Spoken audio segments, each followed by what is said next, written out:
Welcome po sa panlasa ni Kuya Jay. Ngayon po ay magluluto ako ng paksiw na bisugo sa palayok.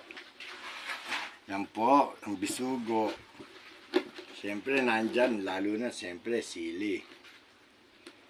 Ayan po ang mga recipe. Papaksiw po natin siya sa palayok. Ayan po, nasa palayok na po ang ating bisugo na ipapaksiw.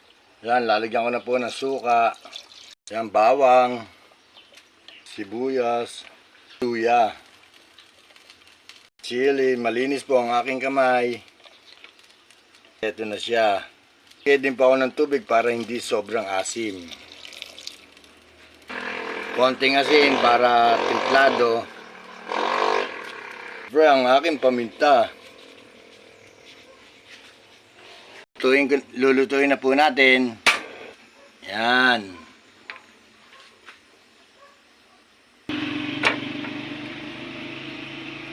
Yan po, kumukulo na siya. Lalagyan po natin ng konting mantika. Yan. Okay. Ngayon naman kumukulo na siya. Lalagay naman po natin yung kamatis para kasama sa sausawa ni Kuya Jay at ni Ate Gina. Hop, ayan, luto na siya. Papatayin na po natin. At titikman natin. Po tayo. Malinis po ang aking kamay. Ayan. Ayan, siyempre ito na panangalian natin. Saka nga po pala ako si Kuya Jay na muling magpapaalam sa inyo sa niluto natin with banga.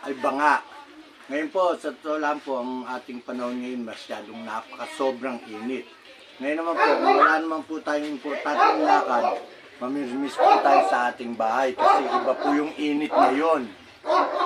Lagi po tayong iinom ng tubig na malamig. Ayan, ngayon po, titikman ko po ang luto ni Kuya Jay. Ayan. Umusok-usok.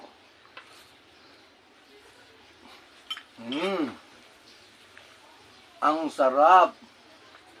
Paano po? Hanggang sa muli po. Kay Kuya Jay po. Bye-bye po. Heart, heart.